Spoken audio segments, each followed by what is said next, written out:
Setelah 6 bulan rilis, Xiaomi Pad 7 harga bekasnya udah lumayan turun dengan performanya yang menurut gue gak terlalu beda jauh sama Xiaomi Pad 6. Apakah ini masih oke di tahun 2025 pertengahan ini? Yuk mari kita langsung review si Xiaomi Pad 7.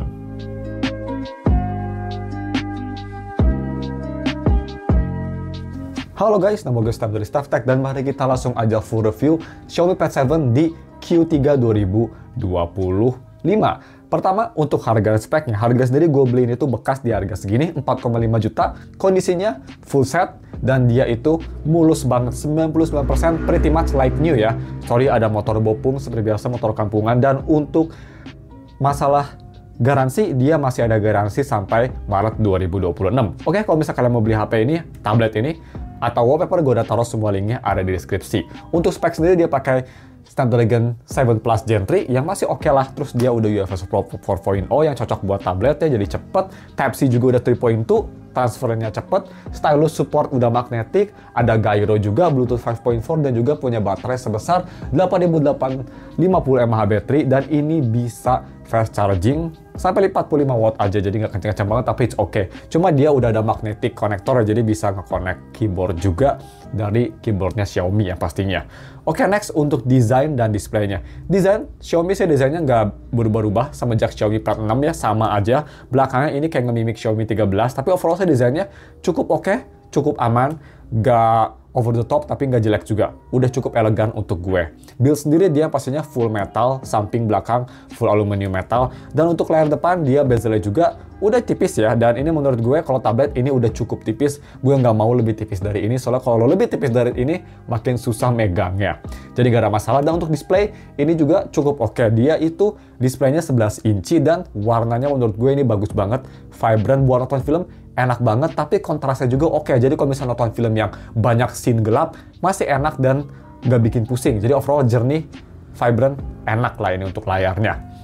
Sedangkan untuk visibilitas di bawah sinar matahari, Xiaomi Pad 7 ini memang hanya bisa sampai 800 nits karena dia layarnya IPS LCD. Jadi bisa kita lihat kalau misal direct sunlight memang dia jadi gelap banget ya. Tapi sih jarang ya orang pakai kayak gitu, benar-benar direct sunlight kayak gitu. Jadi menurut gue sih walaupun kayak gitu juga masih oke lah, dan sebenarnya masih usable juga, cuma harus lebih konsentrasi aja pakainya. Dan untuk masalah haptic nggak ada yang pastinya karena ini di tablet. Untuk touch sendiri nggak ada masalah, responsif, cuma gue rasa sih dibanding sama tablet Samsung yang lebih murah dan lebih cupu sekalipun ya chipsetnya, kayak misal Tab S9 FE yang chipsetnya lebih jelek, gue rasa di tablet itu lebih responsif daripada di Xiaomi Pad 7, karena HyperOS di tablet nggak tahu kenapa ini malah lebih jelek menurut gue loh daripada HyperOS di HP. Kayak suka nge-lag, suka apa, nanti kita bakal bahas lah di UI experience. Tapi overall mungkin touch-nya sih nggak ada masalah, cuma gara-gara software-nya itu. Dan untuk masalah biometriknya, dia sayangnya juga nggak ada fingerprint, mau itu di power button atau di under display, dia itu nggak ada. Jadi kalian hanya bisa pakai Face ID ya, sayang banget sih menurut gue. Karena di harga yang sama gitu ya, barunya Tab S10 FE ada fingerprint, jadi sangat disayangkan, tapi it's okay lah. Dan untuk kecepatan Face ID juga cepat, akurat, cuma ya malas aja mukanya harus kayak bener-bener ngeliat baru kebuka gitu. Gue kurang suka ya. Tapi ya it's okay lah, mungkin mau ngikutin iPad Pro, I don't know. Terus bagaimana untuk masalah audio quality? Nah ini yang bagus banget di tablet ini. Jadi pertama kita bahas dulu untuk audio quality via 3.5mm to Type-C connector. Kalau misalnya mau dengerin pakai headphone atau IM, ini bagus banget. Amplifiernya kenceng banget, di volume 35% udah keras banget, volume stepnya banyak, dan kualitasnya juga oke. Warm, balance, clear, sound saya juga masih bagus, masih bisa ngikutin suaranya si IM atau headphone yang kalian colokin dengan sedikit bumbu-bumbu low end-nya dinaikin dikit karena dia kan pakai Dolby Atmos nyala, dan gue saranin nyalain aja Dolby Atmos karena memang nggak nge-up untuk audio quality-nya. Sedangkan untuk si speaker quality, ini yang mantep banget guys di harganya ya. Dia 4 speaker, udah support Dolby Atmos, dan kualitasnya ini bagus banget. Tapi ada satu kelemahan, kita bahas dulu yang bagus. Jadi low end-nya ini mantep ya, low end-nya bagus, tampi, bassy, enak. Terus mid-range-nya juga walaupun agak mundur tapi masih bagus gitu. Overall yang bikin bagus banget dari tablet itu speakernya dari soundstage-nya luas banget. Nonton film ini kerasa imersif banget lah. Enak banget buat nonton konten. Cuma sedikit keluhan dari gue, suara vokal atau daerah treble atau mid-range gitu ya, vokal-vokal daerah situ, gue rasa agak kurang jernih karena agak sedikit ketutupan sama bassiness-nya itu loh. Jadi agak sedikit mendelep, kayak dibanding sama speaker biasa agak kurang jernih menurut gue. Tapi kalau misalnya udah lama pakai sih jadi biasa juga, cuma gara-gara gue gonta-ganti dari S24 Ultra ke sini, jadi memang kerasa bedanya, kurang jernih aja sih, itu aja. Tapi untuk lebih detailnya, ini dia speaker testnya, kalian bisa lihat sendiri. Volumenya juga ini bisa keras banget loh, ada volume boost sampai 200% juga. Check it out. Gimana?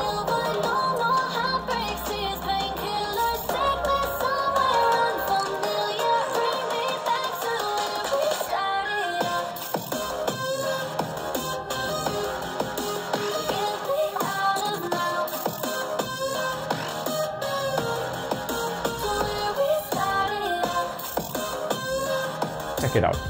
Gimana? Lumayan bagus ya speakernya, dan bagaimana kita cepet aja untuk kamera quality-nya. Jadi kamera sendiri, kalau misalnya kamera belakang itu dia punya megapiksel sebesar 13 megapiksel, bisa nge-record di 4K 30, dan kamera depan di 8 megapiksel Full HD 30 fps untuk recording. Kualitas fotonya gimana? Kalau misalnya kalian mau nangkep foto bisa kepepet ya, cuma punya tablet, HP-nya habis baterai gitu, gimana gitu. Suprasenya cukup bagus, kamera belakang bisa kita lihat. Untuk tablet harga 4 jutaan, acceptable, bagus. Malah gue bisa bilang untuk focus distance-nya ini lebih bagus dari beberapa HP di harga yang sama. Not bad lah. Sedangkan untuk kamera selfie, atau kamera untuk conference ya, kamera depan tablet ini, bagus juga ya pastinya. Wide angle, posisinya ada di landscape, bagus. Dan juga dia ada LED notifikasi, kalau misalnya nyala si kameranya, dia bakal nyala gitu loh, warna hijau di sebelah kameranya. Overall, bisa kita lihat tuh kualitasnya oke ya. Luas, detail, dan untuk foto-foto misal gitu masih oke. Terus bagaimana kira-kira untuk video recordingnya? Karena ini kan yang penting ya, terutama untuk kamera depan kalau misalnya kalian mau pakai tablet ini untuk zoom misalnya. Kamera belakang menurut gue 4K 30-nya cukup oke. Kamera depan juga walaupun hanya 1080p 30, tapi surprisingly bagus loh. Masih lumayan jernih. Ya ini dia sampelnya, gue memang tes di luar, tapi ya check it out deh. Sama bisa tes juga microphone-nya, nggak kalah bagus juga untuk harganya. Oke guys, ini video recording pakai 4K 30 di Xiaomi Mi Pad 6. Kalau misalnya kalian, Mi Pad 7. Kalau misalnya kalian mau record pakai tablet, tapi lumayan oke 4K-nya. Lihat nih kucing gue. That's what's up dude. Zoom, not bad. Tapi ya, it's okay. Tapi sih ngapain ya nge-record kayak gini. Lebih cocok sih kalau misalnya kalian pakai kamera depan kayak gini. Nah kayak gini lebih cocok, lebih gede juga si wide angle-nya, dan look at this. Kucing banyak gaya. Ya, kayak gini kalau bisa mau conference, ini kalau di luar oke. Nice. Dan ya, cuma segitu aja, langsung aja kita ke gaming harganya. Gimana? Not bad, right? Terus kira-kira gimana sih untuk gaming performance-nya? Itu yang bikin penasaran ya. Karena kan, at least untuk gue, ini pakai chipset Snapdragon 7 Plus Gen 3, gimana sih untuk main game berat kayak Wuthering Waves? By the way, seperti biasa, kemarin gue udah upload full review gaming testnya di channel ketiga, itu lebih detail, kan bisa cek di situ. Kalau misalnya di video ini kita bakal simple aja in summary. Gua tes sama juga ya Wuthering Waves di settingan yang sama. Dan bisa dibilang ini settingannya tuh gue pakai medium, tapi untuk resolusi di high FSR gue matiin. Performanya bagaimana? Performanya ini agak sedikit unik, agak sedikit aneh karena all over the place ya. Pertama, gua tes dia nggak ada thermal throttling yang gue rasa, walaupun HP tabletnya cukup panas. Tapi setelah beberapa menit ya panas, setelah 11 menit baru kerasa panas. Gak ngerasa thermal throttling, FPS masih sama. Tapi yang unik kadang-kadang tuh dia kalau misal banyak efek bisa turun dari 60 sampai 20 FPS-an. Yap, turunnya lumayan gila. Tapi kadang-kadang banyak efek biasa aja. Jadi gue rasa ini lebih ke bottleneck, tapi in general memang kalau bisa banyak efek, banyak physics, itu bakal jatuh banget FPS-nya. Dan itu kayaknya bukan gara-gara RAM, itu mungkin gara-gara CPU bottleneck yang nggak bisa physics atau nggak bisa nge-keep up mungkin ya. Maybe, I don't know. Tapi seperti itu performance-nya, untuk tablet 4 juta sih masih oke menurut gue sih. Masih enjoyable, dan kalau misalnya ingin lebih enjoyable bisa di low setting aja. Terus bagaimana untuk main rhythm game? Ini sih yang enak banget ya, tapi nggak perfect menurut gue. Gue coba tes main Proseka, enak ya dia untuk main, gak usah di-adjust lagi, masih enak, masih oke. Cuma yang gue agak kurang suka ya dari speakernya itu, karena speakernya tuh dia lebih ke arah bassy, jadi kadang-kadang vokalnya, karena kan Proseka tuh suaranya high pitch semua ya, jadi kurang apa ya, kurang mantep aja gitu. Tapi overall, touch-nya menurut gue nggak ada masalah, responsif, enak, dan main game rhythm masih oke banget. Bisa kita lihat tuh. Pakai satu tangan aja oke, jadi ya harusnya sih responsif, nggak ada masalah. Itu gue nggak dituning sama sekali, dan gue pakai 120Hz mode di Project Sekai. Jadi not bad. Terus next, bagaimana untuk UI experience? Ini yang penting banget buat kalian yang beli tablet ini bukan gaming tapi untuk kerja. Karena ini kan pakai HyperOS aja di HP kayak tai, apalagi di tablet gitu, gimana kira-kira? Jadi untuk day-to-day UI performance menurut gue sih acceptable, tapi harusnya bisa benar karena ini chipsetnya powerful, lebih powerful dari S9 FE ya, Type S9 FE. Kenapa rasanya kayak lebih apa ya, gak konsisten performanya. HyperOS tuh nggak konsisten, tapi ini kayak lebih nggak konsisten. Jadi untuk day-to-day sebenarnya masih oke, launching cepet gitu ya. Terus kayak multitasking masih oke, tapi kadang-kadang tuh dia suka nge-lag gitu, for no reason lagi nge-lag ya. Karena kadang nge-lag, kadang nggak, kadang nge-lag, kadang aneh banget gitu. Gue nggak ngerti kenapa ada performa kayak gitu, tapi seperti itu yang gue rasa di Xiaomi Pad 7 gitu. Tapi sebenarnya untuk harga 4 juta ini masih lumayan smooth, karena kalau misalnya lagi bener UI-nya smooth banget, mirip kayak tablet flagship gitu. Dan tablet ini juga ada fitur yang namanya workstation mode ya. Jadi workstation mode itu kayak Samsung Dex, cuma jauh lah kayak 5%-nya Samsung Dex. Jadi bisa kita lihat tuh ya, bisa dibuka aplikasi gitu, ada aplikasi baru tapi ya nggak se-imersif Samsung Dex. Dan memang menurut gue sih HyperOS biasa aja ya, kayak basic multitasking ada gitu, tapi overall benar-benar minim banget gitu untuk tablet sih. Gue harap mereka bisa di-upgrade lagi ya, lebih banyak fiturnya gitu biar mendekati Apple sama Samsung, karena ini benar-benar bare bone banget, apalagi ini softwarenya jelek sih, gue nggak suka. Jadi buat kalian yang banyak komen di bawah ya pas gue review Poco ya, banyak yang bilang, oh ini pencinta Poco, kalian nggak tahu gue sebenci apa sama HyperOS. Ini di tablet ternyata lebih parah ya, sayang banget ya. Jadi ya seperti itu sayangnya, UI sih harusnya oke-oke aja buat kalian, apalagi buat Mi fans. Tapi untuk gue sih agak kurang ya, karena tablet lain yang chipsetnya lebih rendah aja bisa lebih bagus gitu, nggak tahu kenapa. It's not really that good gitu menurut gue.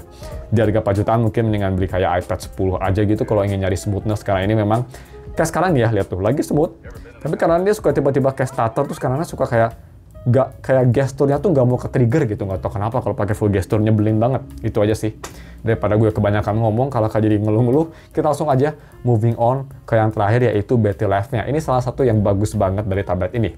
Baterainya besar dan ini bisa tahan pretty much 2-3 hari. Kalau misalnya kalian nggak main game, hanya regular usage, nonton video gitu, bisa tahan 2 hari lah. Gampang banget. Dan kalau misalnya kalian standby, ini standby-nya juga bagus walaupun Xiaomi HyperOS, tapi standby-nya surprisingly oke. Jadi cuma berkurang 5% per hari untuk pemakaian gue, karena mungkin gue juga wifi ya, karena ini kan bukan versi yang seluler. Jadi overall seperti itu tuh battery life, cukup bagus juga. Jadi sebelum kita tutup videonya, kita bahas dulu kelemahan dari tablet ini apakah ada. Ada yang pastinya, tadi seperti gue bilang, kelemahannya kecil dari speaker, tapi sih gue nggak bakal taruh itu ke kelemahan lah, karena itu lebih ke personal preference. Yang besar dari softwarenya menurut gue harus ditingkatkan lagi, terutama dari optimisasi dan fitur yang ditambahkan, itu harus lebih banyak lagi menurut gue. Dan yang kedua, game performance-nya nggak tahu kenapa tuningannya aneh ya. Tadi kalian bisa lihat lebih detail di full review gaming testnya kemarin di channel ketiga, tapi overall agak weird aja gitu. Tapi selain itu menurut gue konklusinya, kalau misal kalian lagi nyari tablet harga 4 jutaan gitu ya, dan kalian pengen yang speknya lumayan bagus gitu, bisa support pen gitu ya, terus ada keyboardnya kalau kalian ingin beli aksesorisnya, ini di harga 4 jutaan lumayan bagus loh. Value-nya sekarang udah lumayan turun ya, turun sekitar setengah juta. Dan gue sih rekomen beli bekasnya, karena rata-rata yang jual bekas tuh juga kualitasnya oke. Di harga 4 jutaan dia punya layar yang menurut gue masih salah satu yang terbaik di kelasnya. Speaker yang bagus juga, keras banget, imersif, walaupun kurang detail tapi masih one of the best yang pernah gue dengerin. Gaming performance yang buat main game berat sih agak tapi masih solid untuk harganya, enak buat main game rhythm. Terus chipsetnya juga powerful, apalagi dia pakai HyperOS 2.0 Android 15 yang disupport 4 tahun ya sampai Android 19. Cuma ya sayangnya untuk fitur tablet workstation sendiri nggak sekomplit kompetitor-kompetitor lainnya kayak Samsung atau Apple misal, sayangnya ya. Tapi overall untuk 4 jutaan sih it's a pretty good value. Gimana menurut kalian? Menurut gue sih cukup oke ya. Semua segitu aja videonya. Dan kalau misalkan ada pertanyaan bisa komen di bawah. Thank you for watching dan ketemu lagi minggu depan untuk video review lainnya. Goodbye.